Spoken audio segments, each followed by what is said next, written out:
So just before sports, we were having that conversation about the Catholic Church and the decision they've taken banning women from wearing very provocative dresses to the house of God. We've been speaking to people on the streets of Accra, and it's interesting what the guys say about this as against what the girls also make of this directive. Watch this.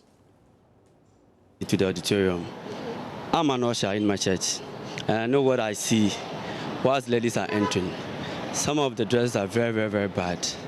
So simply put, they shouldn't prescribe it, but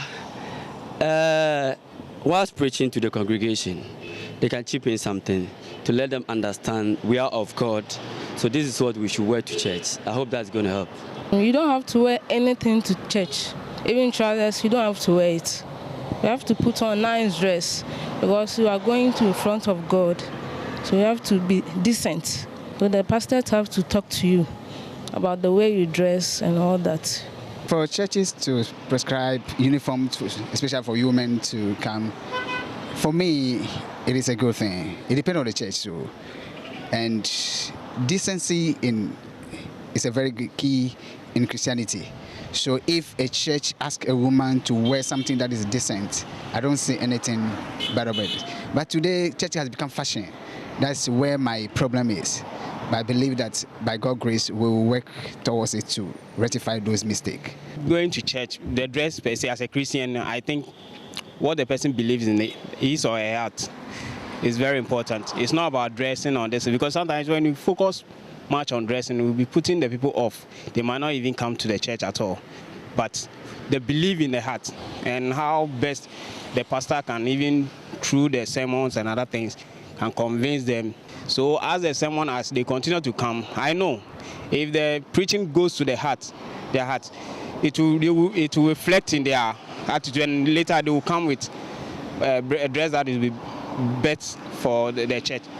We shouldn't deter them at all. We shouldn't prescribe any dress, since we are not even buying it for them, and the system is a little bit tough.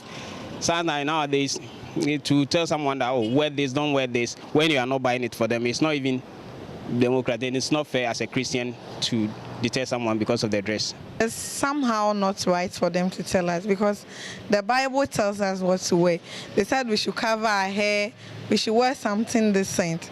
So it's not right for the church to wear. If you know who you are serving, your pastor don't need to tell you what to wear to church, because you are a Christian and you read your Bible, and the Bible tells you that they do that. So you don't expect the pastor to tell, because some of these pastors today are not called from God.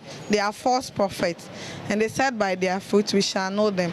Maybe he will tell you to wear Amawear because he's interested in you. But if you know what you are serving, you will know what you wear to church.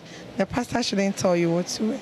It's good for the pastor to prescribe the dressing, because these days when you go to churches, most of them wear this provocative dressing, and sometimes the young guys go to church because of the ladies. So I think if the pastor prescribed those kind of dress, it will be better. It will bring decency in the church, and also it will bring the fear of God.